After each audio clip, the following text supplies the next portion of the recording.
Mais pour commencer, tête chercheuse, Mathieu Ozano pour la série Le Pétrole, une histoire sans prix. Mesdames et messieurs, j'ai traversé plus de la moitié de notre état pour être ici ce soir. J'ai pas pu venir plus tôt, mon nouveau puits se mettait en route à Coyote Hills, fallait que je m'en occupe.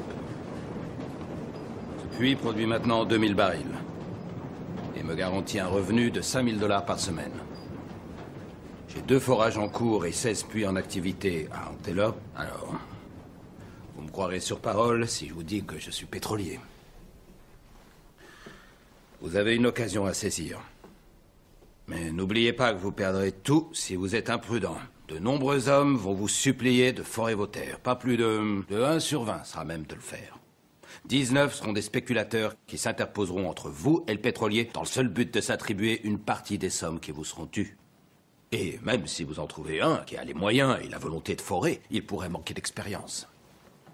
Il devra confier le boulot à quelqu'un d'autre et vous serez à la merci d'un sous-traitant qui bâclera le chantier pour décrocher un autre contrat le plus vite possible. C'est comme ça que ça se passe. Quelle est votre offre? Nous perdons notre temps. J'assure tous mes forages. Les hommes qui bossent pour moi ne bossent que pour moi, je les connais tous. Et je m'impose d'être présent et de surveiller leur travail. Je perds pas mes outils dans le trou, je mets pas des mois à les repêcher, je laisse pas le ciment se fissurer ni l'eau s'infiltrer dans le puits et détruire la concession. J'ai l'esprit de famille. J'ai une entreprise familiale. Voici mon fils et mon partenaire HW Plainview. Nous vous offrons l'engagement d'une famille et très peu de pétroliers savent ce que ça veut dire. Je suis prêt à agir, comme aucune autre entreprise sur le marché. Et ça, c'est parce que mon puits de Coyote Hills commence à produire. J'ai toute une batterie d'outils à votre disposition. Je peux livrer le gréage en camion en moins d'1 semaine et mes relations de travail fourniront la charpente des derricks. Ces choses s'obtiennent par amitié quand il faut faire vite. Voilà pourquoi je suis prêt à m'engager à commencer le forage et à le financer. Vous avez ma parole. Je vous assure, mes très chers amis, sans même savoir ce que vous ont promis les autres, qu'au moment de vérité, il n'y aura plus personne. C'est une honte. Qu'est-ce qui vous permet de dire ça? On écoutait pour commencer un extrait du film de Paul Thomas Anderson, sorti en 2007, There Will Be Blood. Mathieu Ozano, vous êtes journaliste, spécialiste du pétrole, auteur du blog de référence sur la matière, Oilmen, qu'on peut consulter sur lemonde.fr. Et le 19 mars, dans 2 semaines donc, va sortir Or Noir, la grande histoire du pétrole, c'est aux éditions La Découverte. Aujourd'hui, avec vous, on va parler du début de cette aventure, la ruée vers l'or noir. Alors comment cette histoire a commencé? Et pourquoi d'ailleurs même cette notion d'or noir? Alors l'histoire du pétrole, elle commence très tôt dans l'histoire humaine. Dans la Bible, on explique que la tour de Babel a été fabriquée en utilisant pour mortier du bitume, donc c'est une histoire très très ancienne. Mais l'exploitation du pétrole en elle-même, comme carburant, comme source de lumière, commence au milieu du 19e siècle, à l'époque précisément de la guerre de sécession. C'est à ce moment-là que sont forés les premiers puits de pétrole en Pennsylvanie et qu'a lieu la première ruée vers l'or noir. Alors pourquoi est-ce qu'on parle d'or noir? Parce que cette industrie a une spécificité physique, c'est que aucune industrie n'est capable de générer autant de profit que le pétrole. Pour 2 raisons. D'abord, c'est une substance qui devient immédiatement indispensable, notamment dans un premier temps pour éclairer. Et puis, pour des raisons physiques, c'est que le pétrole, contrairement à une mine, par exemple une mine de charbon, où il faut creuser avec de très très nombreux ouvriers, le pétrole s'offre à l'humanité de manière quasiment gratuite. En gros, on fait un puits, le pétrole remonte de sa propre pression, et ensuite on est tranquille, on est assis sur des revenus garantis pour quelques dizaines d'années jusqu'à ce que le puits commence à s'épuiser. Pendant toute cette période-là, il n'y a quasiment pas besoin de faire d'investissement. Et c'est cette spécificité qui fait que le pétrole est la plus fantastique source de richesse jamais mise au jour par l'humanité. Est-ce que cette richesse va se développer avec l'arrivée du XXe siècle? John Rockefeller, qui est le patron de la première grande firme pétrolière, tout le monde connaît le nom, de la Standard Oil, aujourd'hui SO ou Exxon. Ce sont les héritiers de cette première compagnie qui a été dissoute juste avant la Première Guerre mondiale. Rockefeller est devenu très très rapidement l'homme le plus riche de l'humanité de tous les temps. Probablement encore aujourd'hui, c'est quelqu'un qui est plus riche qu'un Steve Jobs ou qu'un Bill Gates en dollars constants. Vous voulez dire que c'est le premier monsieur pétrole? C'est la première grande fortune du pétrole, oui. Et il fonde la Standard Oil en 1870, ce qui est très tôt. Il se trouve être au bon endroit au bon moment. Il est petit négociant de produits de semi-gros à Cleveland, à l'endroit même, à quelques dizaines de kilomètres de l'endroit où se produit la première ruée vers l'or noir. Et avec un esprit d'entreprise des plus affûtés, il saute sur l'occasion pour, en quelques années, constituer l'une des plus grandes fortunes de l'histoire des États-Unis et de l'humanité. Donc, d'abord, ça commence par le marché américain. Pas tout à fait, parce qu'en fait, le pétrole devient instantanément, c'est une de ses propriétés, sa fluidité, sa capacité à être transporté. Ça commence aux États-Unis. Il y a une réplique, il y a une seconde grande ruée vers l'or noir qui est menée notamment par les frères Nobel, ceux du prix Nobel, au bord de la Caspienne, dans l'empire tsariste russe. Et ces deux ruées vers l'or noir, en quelques années, au milieu des années 1870, début des années 1880, font du pétrole un produit de première nécessité pour s'éclairer d'abord, et puis comme lubrifiant, puisque à ce moment-là, le nombre de machines, à commencer par les machines à vapeur, explose, et il y a un produit dont on a besoin dès qu'on a des pièces mobiles dans une machine, c'est de l'huile. On peut dire par exemple que le pétrole a sauvé les baleines. C'est assez curieux. Comment ça ? Dans le sens où l'huile de baleine était l'huile la plus précieuse, on appelait ça l'huile des rois. Le pétrole a permis de remplacer, d'offrir un produit de qualité équivalente, beaucoup moins cher, ce qui fait qu'en quelques années, le commerce de l'huile de baleine et le métier de baleinier ont perdu leur intérêt économique. Et tout de suite, le pétrole s'immisce dans les plus lointains marchés de Chine, du Siam. On le retrouve très très immédiatement partout dans le monde. Parce que c'est une source de lumière abondante et pas chère. Jusque-là, le fait même de s'éclairer était réservé à une aristocratie. Donc ça, c'est la première raison. Et la seconde principale raison, comme je le disais, c'est le besoin de lubrifiant, d'huile, de toute machine en explosion à l'époque avec les débuts de la révolution industrielle.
Comment ça se passe donc à l'époque? Est-ce que tout le monde se lance dans des forages en disant peut-être que moi je vais trouver du pétrole, ou est-ce qu'on sait déjà qu'il y a une cartographie du pétrole?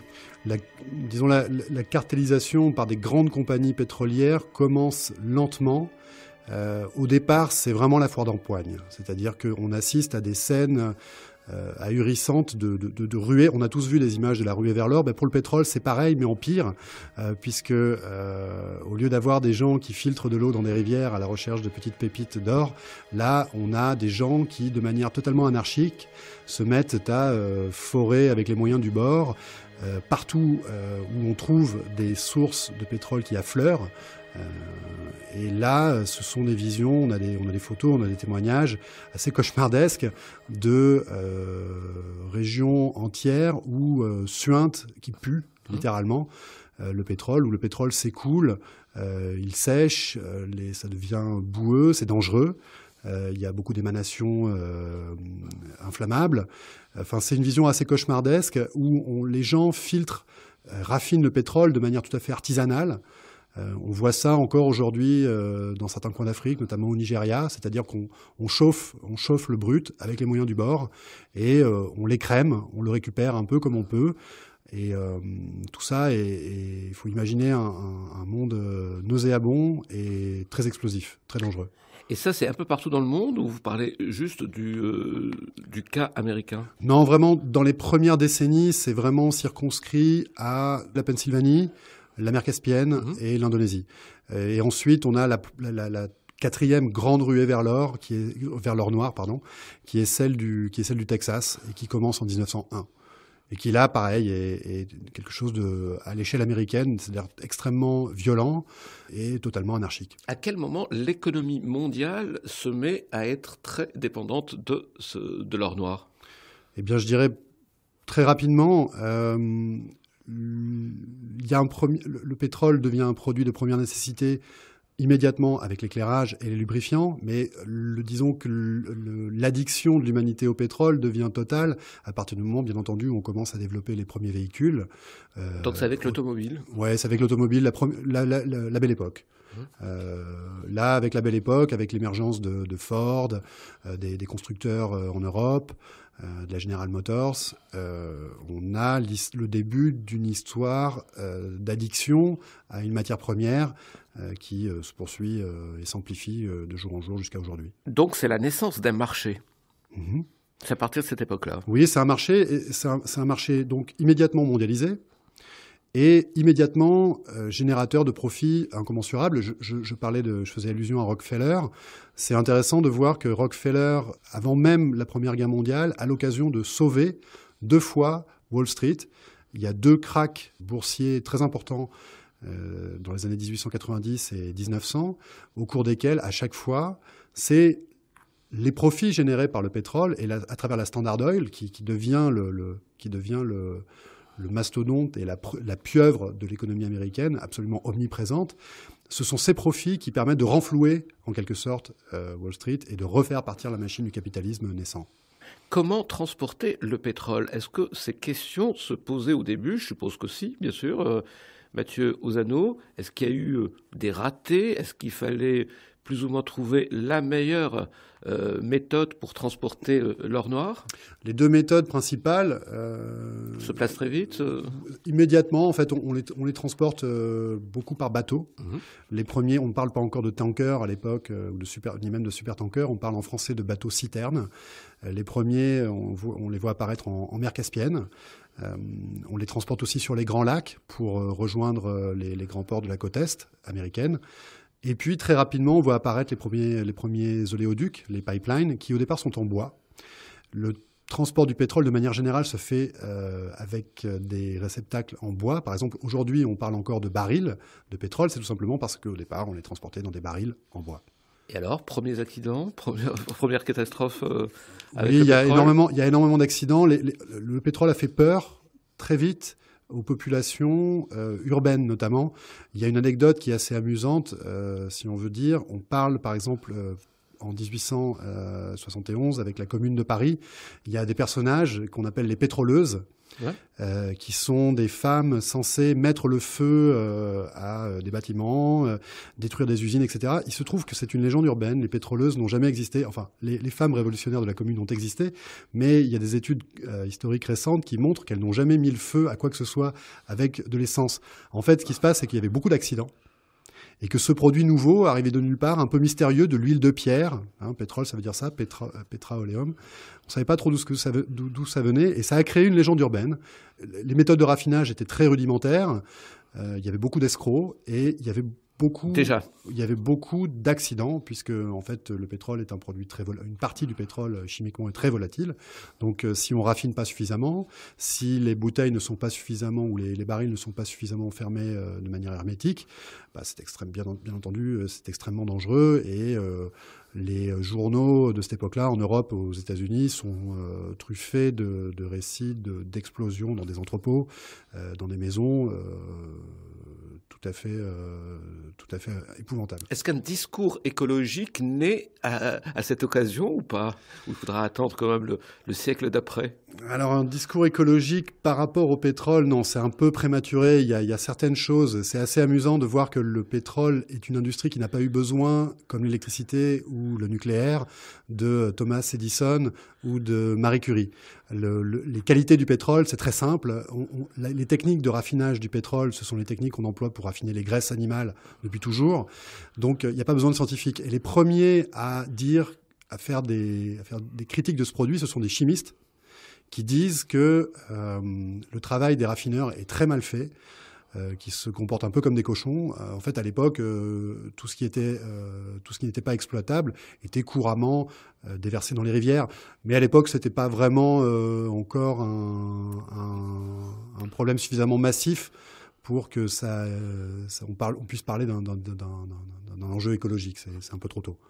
Très bien. Ça viendra plus tard, mais il y a eu des marées noires tout de suite. Que ce soit dans les grands lacs américains ou dans la mer Caspienne, il y a eu tout de suite beaucoup d'accidents, bien sûr. Demain, on continue notre série avec vous, Mathieu Ozano, et demain, on parlera justement de la Belle Époque, de l'industrie automobile et surtout du pétrole américain, puissance d'une nation. C'est demain dans Un autre jour est possible sur France Culture. Merci, à demain. Merci. Le pétrole, une histoire sans prix avec Mathieu Ozano. Spécialiste du pétrole, journaliste, et aujourd'hui, deuxième épisode, le pétrole américain, et c'est la puissance d'une nation, le pétrole, du coup. C'est le soubassement nécessaire pour effectuer la puissance. L'énergie, le pétrole est la forme la plus abondante, la plus commode, la moins chère, la plus malléable d'énergie, source d'énergie. L'énergie, c'est la capacité d'une chose à changer l'état d'autre chose. Par conséquent, toute puissance, qu'elle soit individuelle, collective, doit disposer de sources d'énergie abondantes. Il se trouve que les deux puissances du XXe siècle sont les deux plus grands producteurs de pétrole, l'URSS, ou en tout cas la Russie, et les États-Unis. C'est tout sauf une coïncidence. Ça commence comme ça, donc ça commence avec le pétrole. Oui. La puissance américaine a d'autres soubassements, bien sûr, a bien d'autres matières premières, a beaucoup de charbon, mais on s'aperçoit que le temps du siècle américain coïncide avec le boom de l'industrie pétrolière, coïncide avec l'émergence de la plus grande fortune américaine, qui est celle de John Rockefeller, coïncide également avec l'intervention décisive du pétrole américain en 1917, même avant, en tout cas tout au cours de la Première Guerre mondiale aux côtés des Alliés. On a vu les forces françaises en 1917 être à court de pétrole et craindre d'être à court de pétrole américain, puisque pratiquement tout le pétrole qui arrive à ce moment-là pour faire tourner les premiers chars d'assaut, les chars Renault FT, qui ont joué un rôle si décisif pour rompre la guerre de tranchées. Ce pétrole-là arrive des États-Unis et au cours de l'année 1917, on voit Georges Clemenceau être extrêmement inquiet de constater que l'approvisionnement en pétrole de son armée n'est pas suffisant. Et il dit une phrase qui est une phrase clé dans l'histoire du pétrole. Il dit « Demain, dans le sort des nations, je cite approximativement, une goutte de pétrole vaudra autant qu'une goutte de sang. Il dit ça en 1917. Déjà en 1917, pour Oui. la Première Guerre mondiale. Dans votre livre, Une grande enquête hors noir, la grande histoire du pétrole, qu'édite La Découverte et qui sera en librairie le 19 mars, vous précisez bien, Mathieu Ozano, que la Deuxième Guerre mondiale est une guerre du pétrole. Mais est-ce qu'on peut dire la même chose de la Première Guerre mondiale ? Le pétrole a joué sans conteste un rôle clé dans l'issue de la Première Guerre mondiale. Je crois qu'on peut le dire. On a Lord Curzon, qui est un grand homme d'État britannique, qui, juste après la fin de la Première Guerre mondiale, dit en quelque sorte « Nous avons remporté la guerre sur une vague de pétrole ». Cette vague de pétrole a permis d'alimenter l'aviation. Elle a permis d'alimenter les premiers bataillons de chars d'assaut qui ont joué, comme je le disais, un rôle décisif dans l'issue de la guerre. Et il y a une seconde phase qui est très intéressante, c'est le fait que le partage du butin de guerre de la Première Guerre mondiale, c'est-à-dire la Ruhr et, pour ce qui est de l'Allemagne, et la Mésopotamie, le pétrole de Mésopotamie, pour ce qui est de l'Empire ottoman, les deux plus grands trophées de guerre, c'est la Ruhr, donc le charbon, ça on connaît, mais tout de suite, les Anglais mettent en balance, disent aux Français, si vous voulez la Ruhr, vous allez nous laisser l'Irak. Enfin, on n'appelle pas encore l'Irak, mais vous allez nous laisser le pétrole de Mésopotamie.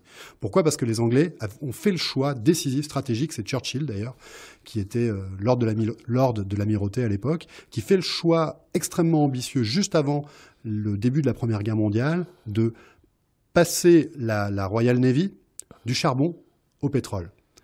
Pourquoi il fait ça ? Parce que le pétrole lui permet d'avoir une flotte qui va plus vite, qui est beaucoup plus autonome et qui a besoin d'avoir moins de matelots. Et c'est vraiment un choix décisif. Et donc, il y a un changement de pied stratégique qui est fait à ce moment-là par l'Angleterre, qui est au lieu de compter sur le charbon du Pays de Galles et de l'Angleterre pour alimenter sa flotte, ils vont maintenant compter sur le pétrole de Perse et de Mésopotamie. Très très loin, bien entendu, de la Grande-Bretagne. Et donc, on voit d'emblée un affrontement entre les alliés pour mettre la main sur les plus belles sources de pétrole. Alors, les alliés, on peut en parler, il y a les États-Unis, mais il y a aussi les grandes puissances de la vieille Europe qui ont encore, à cette époque-là, leur empire coloniaux. Mais il se trouve que par un hasard de l'histoire assez ironique, l'immense empire britannique était à peu près dépourvu de pétrole. Ce qui fait que dans les prémices de la Première Guerre mondiale, on voit un jeu de concurrence extrêmement âpre entre l'Allemagne et l'Angleterre pour mettre la main précisément sur le pétrole de Mésopotamie. Que l'on voit, que tout le monde voit, il suinte depuis l'époque de la tour de Babel. On sait qu'il y a du pétrole là, mais c'est bien entendu très très loin des centres industriels. Donc les Allemands entreprennent de construire une ligne de chemin de fer de Berlin à Bagdad, et les Britanniques, entre autres, n'auront de cesse de saper ce projet. Et on voit, à l'issue de la Première Guerre mondiale, dans les années 20, les États-Unis, la Grande-Bretagne et la France se jouer un jeu de concurrence extrêmement intense pour mettre la main sur le pétrole de l'Irak.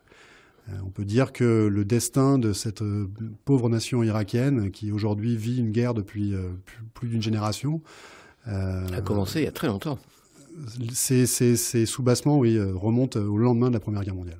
Alors, à quel moment l'histoire du pétrole est pliée ? C'est-à-dire, à quel moment les puissances se disent « le pétrole nous permet une avancée technologique, mais aussi une richesse économique et surtout un leadership au niveau mondial en cas de guerre.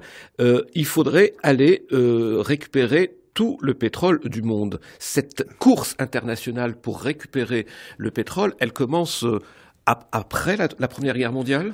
Elle s'intensifie vraiment, elle prend sa plus large ampleur à partir des années 20. Ça devient vraiment une grande affaire géostratégique. Il y en a bien d'autres, bien entendu.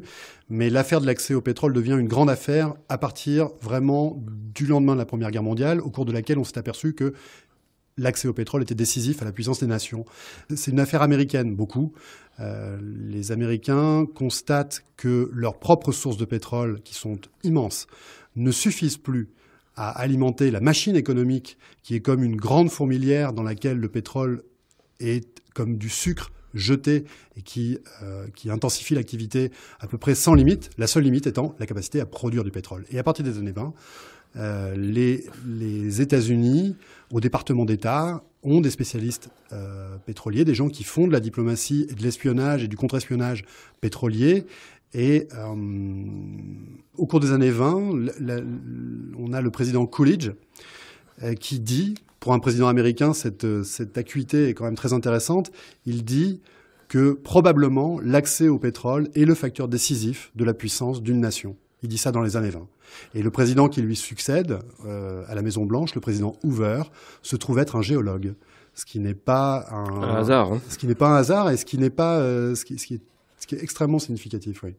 Alors, comment se passe maintenant, j'allais dire, le découpage territorial de ce marché entre les puissances, Mathieu Ozannou? Alors, les puissances politiques s'installent derrière, en quelque sorte, leur grande compagnie pétrolière. C'est-à-dire que les États-Unis ont la Standard Oil et ses héritiers. La Grande-Bretagne a la compagnie Shell et la compagnie BP, qu'on n'appelle pas encore, justement, on appelle l'Anglo-Persian Oil Company, c'est-à-dire la compagnie pétrolière anglo-perse, puisque l'essentiel du pétrole britannique, comme je le disais, vient de Perse. Les Français se réveillent un peu tard dans cette histoire, créent leur propre compagnie pétrolière à la fin des années 20, la CFP. Et ce sont ces compagnies-là qui se partagent le gâteau mondial. Juste avant la crise de 29, en 1928, les grands patrons du pétrole, et qui sont tous des Occidentaux, se réunissent dans un château en Écosse qui s'appelle le château d'Acknacarry et mettent en place un cartel secret, un partage, une mise en coupe réglée du marché mondial pétrolier, jusque dans ses moindres détails, une coupe réglée, un cartel qui va perdurer probablement pense-t-on, jusqu'au premier choc pétrolier en 1973. C'est-à-dire que pendant un demi-siècle, les 4-5 grandes compagnies occidentales, qu'on appelle les majors, qu'on va ensuite surnommer les 7 sœurs, elles auront fait des petits, se partagent de manière secrète le plus beau, la plus belle industrie, la plus généreuse en profit de l'histoire du capitalisme. Alors, comment se passe justement cette Deuxième Guerre mondiale vue à partir de la richesse du pétrole? Alors pour en parler, on peut parler peut-être des deux grandes batailles, peut-être les plus célèbres et peut-être les plus décisives de la Seconde Guerre mondiale, qui sont la bataille de Stalingrad et la bataille de Pearl Harbor. Les deux ont beaucoup à voir au pétrole. La première, c'est un lien, Stalingrad, c'est un lien très direct. C'est-à-dire que l'idée des forces nazies, c'est de mettre la main sur la plus belle source d'or noir du continent eurasiatique, qui est le pétrole de Bakou, le pétrole de la mer Caspienne. C'est-à-dire que l'idée, c'est de foncer sur Bakou et d'avoir ce qui manquait fondamentalement au Reich, c'était une source abondante de pétrole. Ils n'y arriveront jamais. L'autre grande bataille qui a beaucoup à voir avec le pétrole, c'est Pearl Harbor. Alors là, le lien est un tout petit peu moins direct, mais il est non moins significatif. Il se trouve que la marine japonaise dépendait à 100%. Il n'y a pas de pétrole au Japon. Le Japon est une île volcanique, donc il n'y a pas de pétrole. La marine japonaise dépendait donc du pétrole américain et plus précisément du pétrole de Californie. Et bien entendu, les stratèges japonais savaient très bien, et les Américains non moins, savaient très bien que si la puissance japonaise devait prendre son indépendance, il fallait trouver une autre source de pétrole. Donc l'idée de Pearl Harbor, c'est de pousser le plus loin possible, donc Pearl Harbor c'est à Hawaï, c'est au milieu du Pacifique, c'est de pousser le plus loin possible les forces américaines, la flotte américaine, pour pouvoir fondre sur l'autre grande source de pétrole dans la région, qui est les îles de l'Indonésie, des Indes néerlandaises. Donc en fait, il y a une stratégie qui est tout à fait claire. Les Japonais savent qu'ils ont 2 ans pour arriver à mettre la main sur le pétrole d'Indonésie pour éventuellement pouvoir arriver à jouer à jeu égal avec la marine américaine. Là encore, ça ne marchera pas. Mais c'est vraiment l'idée stratégique. Et à la fin de la Deuxième Guerre mondiale, plus que jamais, le pétrole est la richesse que toutes les puissances voudraient contrôler. Là, c'est intensifié par rapport à la Première Guerre mondiale, je suppose, Mathieu Ozannou. Alors il y a un épisode symbolique tout à fait, là encore, tout à fait significatif. le président Roosevelt sur le chemin du retour de Yalta. Donc il était fort occupé à Yalta, il aurait pu rentrer tranquillement, il était malade à la Maison-Blanche pour se reposer. Il s'est arrêté sur son chemin dans le canal de Suez pour rencontrer un jeune souverain qui venait de créer son propre État une quinzaine d'années plus tôt, qui est le souverain d'Arabie Saoudite. Et sur le chemin du retour de Yalta, en février 1945, Roosevelt scelle une alliance, qui est une alliance fondatrice de la seconde moitié du XXe siècle, qui est l'alliance bizarre, étrange, entre la démocratie la plus avancée du monde et peut-être l'un des régimes les plus arriérés de la planète. La question est toujours d'actualité. Ouais. Donc une alliance entre Washington et Riyad qui, malgré tous les aléas qu'on connaît, certains oubliés, d'autres encore frais en mémoire, perdurera jusqu'à aujourd'hui. Demain, on continue notre série avec vous, Mathieu Ozanneau. Le pétrole, une histoire sans prix, c'est la série de cette semaine. Les 2 premiers épisodes sont désormais disponibles sur le site de franceculture.fr à la page de l'émission. Notre jour est possible. Au revoir, à demain, Mathieu Ozanneau. Au revoir. Cri d'alarme dans le monde. Les puits de pétrole vont tarir, ou plutôt leurs réserves ne sont pas éternelles. La crise des carburants qui atteint aujourd'hui la France n'est qu'un écho de celle beaucoup plus vaste qui menace le monde entier. Avant 10 ans, le sous-sol américain sera vide. Devant cette sombre perspective, les États-Unis commencent à prendre des précautions spectaculaires. Et les regards se tournent vers l'Arabie, dont les gisements sont évalués à 25 milliards de mètres cubes. Déjà, la Palestine, l'Iran, le Liban, l'Irak voient naître ces gigantesques pipelines qui conduiront le pétrole sur des milliers de kilomètres vers les ports d'embarquement. Bonjour, Mathieu Ozanneau. Bonjour. Le pétrole, une histoire sans prix. Aujourd'hui, 3e épisode. On va se déplacer pour aller voir comment l'aventure du pétrole va tracer la carte de cette région qui va de l'Iran jusqu'au Maghreb. Mais restons de cette région plutôt Iran, Irak, Arabie Saoudite.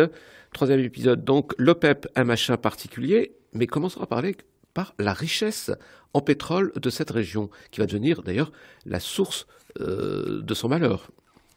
On peut le dire, on dit aujourd'hui qu'il y a une malédiction du pétrole. Le Moyen-Orient, il faut le rappeler, recèle les plus grandes ressources pétrolières de la planète, de très loin. Selon les estimations, on pense qu'à peu près un quart du pétrole qui sera jamais puisé sur Terre sera un pétrole puisé quelque part autour du golfe arabo-persique. C'est-à-dire l'Irak, l'Arabie Saoudite, l'Iran ? Exactement, ouais, principalement. Pour des raisons géologiques, cette région du globe va attirer comme des mouches tous les personnages les plus avides de puissance de l'histoire du XXe siècle. C'est aussi caricatural que Tintin au pays de l'or noir ? Le pays de l'or noir, le vrai pays de l'or noir, ce sont les États-Unis. Et parce qu'aux États-Unis seront forés 2 fois plus de puits que n'importe où ailleurs sur Terre. Et les États-Unis vont réussir à s'imposer comme la véritable puissance tutélaire du Moyen-Orient. Comment ? Avec beaucoup de constance, avec une attention permanente à ce qui se passe dans cette région du globe et avec l'intention de profiter de chaque occasion pour avancer un petit peu plus leurs pions, quitte à manipuler, quitte à jouer les uns contre les autres. Ça se passe un peu plus tard, je ne sais pas s'il faut en parler, mais la guerre en Irak, qui est peut-être le conflit, une guerre oubliée, il se trouve être la plus longue guerre conventionnelle du XXe siècle, est une guerre pour rien, en tout cas dont le résultat sera totalement vain, pour un camp comme pour l'autre, et au cours de laquelle on voit tout au long des années 80 les États-Unis jouer un camp contre l'autre, puis changer et jouer secrètement ou pas l'autre camp, le camp irakien contre le camp iranien. Il n'est pas très difficile de se convaincre que derrière ça, il y avait l'idée d'affaiblir le plus possible les 2 puissances démographiques de la région pour mieux avancer les pions. En tout cas, c'est ce qui s'est passé. C'est peut-être un peu partir de la conclusion pour trouver ce qui n'est jamais une bonne chose pour un historien, de partir de la conclusion pour trouver ce qui s'est passé. Mais de fait, si on regarde les changements d'alliance, l'Iran Gate, donc l'alliance secrète entre les États-Unis et l'Iran, qui a fait beaucoup scandale à l'époque de Reagan, ou le quitus donné à Saddam Hussein pour employer des armes chimiques fabriquées en Europe et conçues aux États-Unis. De fait, là, on a une situation où on voit les États-Unis jouer un camp contre l'autre. Alors, pour comprendre les enjeux de ces guerres du pétrole, Mathieu Ozano, c'était quoi le but des États-Unis ? C'était d'avoir la main sur cette richesse-là pour sa propre économie et l'économie de ses alliés, en disant surtout ne pas enrichir le camp adverse, parce qu'on est encore en pleine guerre froide, ou ça répond à d'autres considérations ? Il y a beaucoup d'enjeux. Il y a un enjeu économique. Le pétrole est la plus belle source de profit. Il y a un enjeu qui s'enchaîne immédiatement derrière, c'est un enjeu géostratégique. C'est-à-dire qu'on voit Washington avancer dans les pas de ces grandes compagnies pétrolières qui, elles, sont pionnières là-bas, qui font valoir leurs intérêts. Il y a ce qu'on appelle classiquement la politique de la porte ouverte. Les États-Unis, en tout cas la puissance politique et militaire américaine, est toujours très prompte à se mettre dans les pas de ces grandes compagnies. Mais on assiste au même phénomène avec les deux autres grandes puissances occidentales, la France et la Grande-Bretagne, avec des procédés non moins ignominieux dans le cas de la France. Par exemple, avec qui ? Je pense que l'exemple de la guerre du Biafra, par exemple, alors ça se passe pas dans le Moyen-Orient, ça se passe au Nigeria, est vraiment, à mon sens, une tâche dans le parcours du président de Gaulle. La guerre du Biafra, c'est une guerre civile abominable dans laquelle on voit les Français instrumentaliser une rébellion, qui est la rébellion biafraise, qui cherche l'indépendance dans le jeune pays du Nigeria, encourager cette guerre en dépit de tout espoir stratégique, de manière à pouvoir placer ses pions et obtenir des concessions pétrolières. Pour De Gaulle n'a pas moins bien compris que Churchill ou que Roosevelt, par exemple, que le pétrole était la clé de la puissance.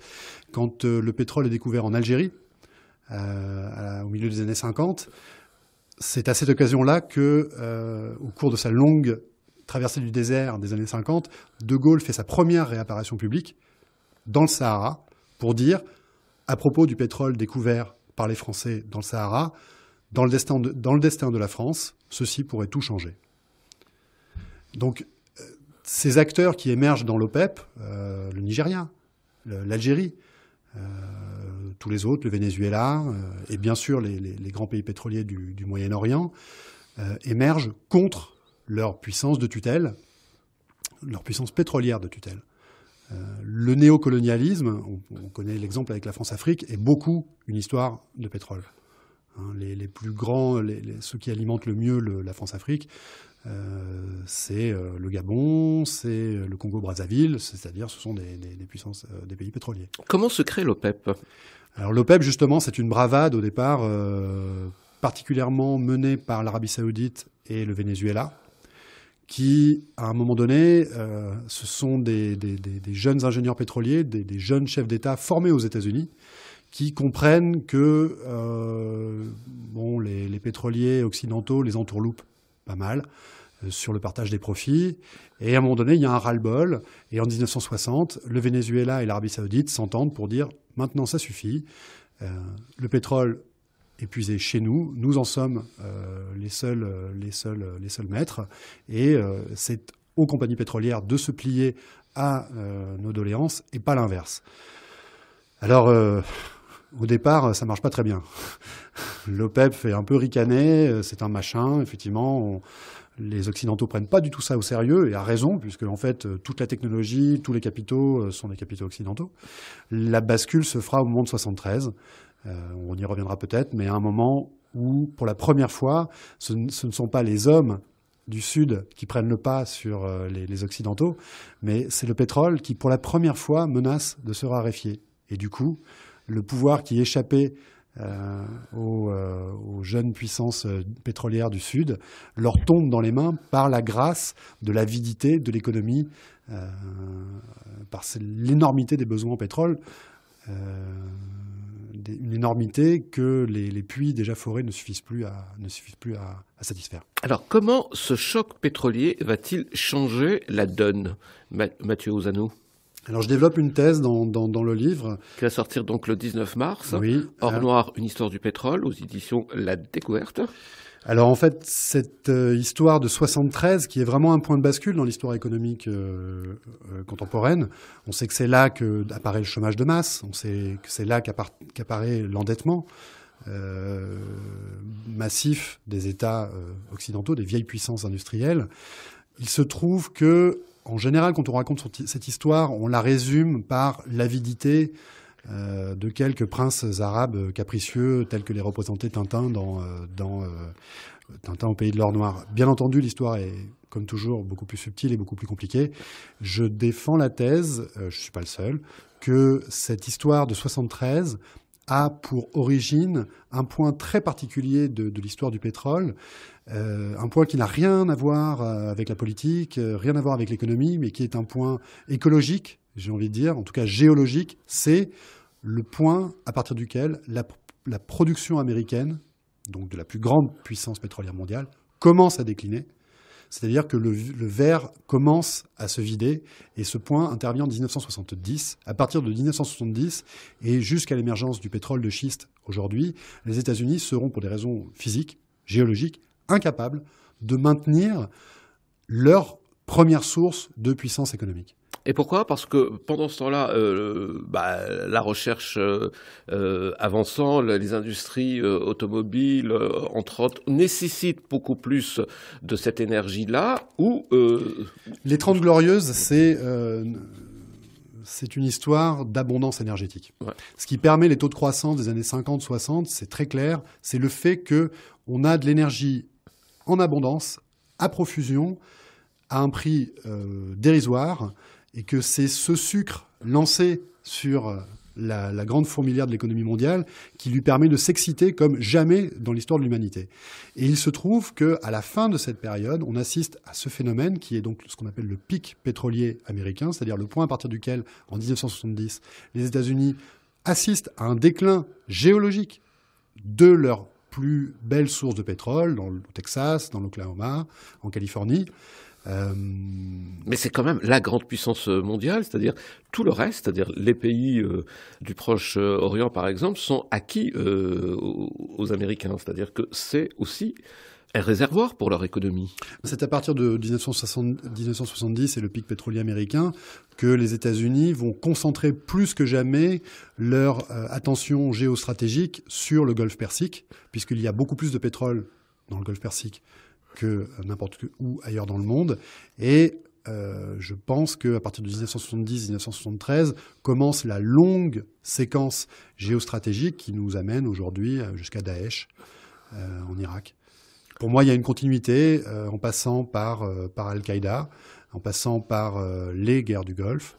On voit à chaque fois, systématiquement, la puissance américaine et en particulier la dynastie des Bush, qui sont des pétroliers, qui sont des aristocrates du pétrole, mettre la main sur la Maison-Blanche et en profiter pour pousser au maximum les pions de l'industrie américaine du pétrole, qui est le secteur industriel sans doute le plus crucial pour la puissance américaine, pousser les pions et maîtriser un maximum avec tous les effets secondaires qu'on connaît, 11 septembre, occupation désastreuse de l'Irak, pousser les pions américains pour arriver au statu quo aujourd'hui, c'est-à-dire le fait que les Américains peuvent faire tourner deux porte-avions nucléaires en permanence dans le Golfe Persique. Comment l'Amérique, donc cette puissance pétrolière, va réagir à l'apparition de l'OPEP ? Comme je disais, dans un premier temps, c'est un dédain poli, puisque en fait les clés du jeu, techniquement, industriellement, sont maîtrisées par les Occidentaux. Il y a eu le précédent du coup d'État en Iran contre Mossadegh, ouais. Où on a bien vu que les velléités démocratiques ou les velléités d'émancipation des pays pétroliers pouvait être relativement facilement circonscrite. Oui. Donc dans les années 60, tant qu'il y a du pétrole en abondance, l'OPEP ne compte pas. En 73, au moment de la guerre du Kippour, les choses ont changé, puisque les Américains n'arrivent pas à maintenir leur production, donc ils ont un besoin crucial, vital du pétrole du Moyen-Orient, et c'est à partir de ce moment-là, il se trouve que c'est à partir de ce moment-là que les ambitions politiques de l'OPEP aboutissent. Avant ça ne pouvait pas marcher, tout simplement parce qu'il y avait trop de pétrole. Merci Mathieu Ozanno. Demain, suite de la série où il sera question des monarchies malheureuses de leur richesse et des guerres du pétrole. À demain donc Mathieu Ozanno. Cet épisode ainsi que les précédents sont à votre disposition pour une écoute en ligne ou en téléchargement à la page Un autre jour est possible qu'on peut retrouver facilement sur franceculture.fr, iTunes ou les réseaux sociaux habituels. Édité chez Actes Sud. Et pour commencer, c'est notre série de la semaine, une série sur l'histoire du pétrole avec notre tête chercheuse Mathieu Ozanno. Bonjour. Bonjour. Journaliste, vous êtes spécialiste des questions pétrolières, auteur du blog de référence Oilman qu'on peut consulter sur lemonde.fr. Et dans 2 semaines, pour être très précis, le 19 mars, on pourra trouver en librairie votre grande histoire du pétrole, L'Or Noir, une histoire du pétrole, c'est aux éditions La Découverte. Oh voilà Tintin. Oh Alors, fiston, Eh bien, les Dupont sont à l'hôpital. On leur coupe les cheveux toutes les demi-heures. tonnerre de Brest. Quand nous sommes arrivés, leur chevelure traînait jusqu'à terre et était de couleur verte. Oh J'ai aussi écrit à Monsieur Tournesol pour lui demander d'analyser les fameux comprimés qui appartenaient à Muller. Muller. Ah oui, c'est vrai, Altesse, vous ne savez pas. Muller, c'est le véritable nom du professeur Smith. Oh où est ce misérable que je le fasse empaler? Entre les mains de la police. Et je lui ai donné ma parole qu'il serait jugé régulièrement. Ça fera d'ailleurs du bruit, parce que j'ai trouvé des papiers sur lui. Ils établissent que Muller était l'agent secret d'une puissance étrangère. Et il manœuvrait déjà pour déloger l'Arabex au profit de la Scoil. Oh le chien galeux. En somme, c'est un simple épisode de la guerre du pétrole, autrement dit de l'or noir. Depuis lundi, vous nous retracez l'histoire du pétrole. Aujourd'hui, donc, 4e volet de la série Le pétrole, une histoire sans prix. Aujourd'hui, on va parler de l'Arabie malheureuse, de ses richesses, où l'on va évoquer les guerres du pétrole. On a commencé d'ailleurs hier à évoquer ces guerres du pétrole, parce qu'il faut bien les appeler comme ça, ces guerres. Enfin, quand je dis guerre, il y a aussi des guerres, coups d'État. Il y a beaucoup de turpitudes au cours du XXe siècle qui ont à voir de près ou de loin avec le pétrole. On en a déjà évoqué quelques-unes. Le coup d'État contre Mossadegh en Iran, pour vous, c'est clair, c'est une guerre du pétrole. Alors en fait, ce qui se passe, c'est que Mossadegh est le premier ministre de la Perse, enfin, de l'Iran, désigné par le Parlement, désigné démocratiquement. Et l'une de ses toutes premières initiatives consiste à nationaliser le pétrole iranien. Pétrole qui, à l'époque, était contrôlé par l'Empire britannique. C'est peu dire que ça ne plaît pas beaucoup aux Anglais, ni à leurs alliés américains. Et les Anglais étaient prêts à attaquer, à envahir l'Iran, tout simplement. Eisenhower était plus mesuré. Il a dit « Attendez, j'ai une solution peut-être un peu moins coûteuse et un peu plus maligne. » Donc assez rapidement, il y a une équipe de la CIA, emmenée par un cousin éloigné c'est assez amusant, du président Roosevelt, qui s'appelait Kermit Roosevelt, et qui met en place un coup d'État, finance des mafieux, fait tout ce qu'il faut pour faire tomber Mossadegh. Il parvient, et à l'issue de ce coup d'État, réinstitue le jeune Shah d'Iran, qui va devenir le meilleur allié des États-Unis. Et à cette occasion-là, les pétroliers américains obligent les Anglais à partager le gâteau. Les Français également arrivent à récupérer quelques miettes, l'ancêtre de Total. Mais c'est vraiment, tout à fait clairement, un coup d'État dont le pétrole est le seul enjeu. Et ça occupe cet assassinat de la démocratie balbutiante en Iran est tellement fondamental dans l'histoire ultérieure de l'Iran qu'en 1979, lorsque la révolution iranienne de Khomeini Renverse le chat. Hein. Jean renverse le chat. La première initiative internationale, c'est cette fameuse prise d'otages à l'ambassade américaine, où ce que l'on recherche, ce que les étudiants islamistes recherchent, ce sont des preuves du coup d'État et de la main de la CIA dans le coup d'État contre Mossadegh. Preuves qu'ils vont trouver, puisque les diplomates et les agents de la CIA américains n'auront pas le temps de suffisamment bien détruire tous les documents. Et ce sont des jeunes Perses, des jeunes femmes perses, spécialistes du tissage des tapis,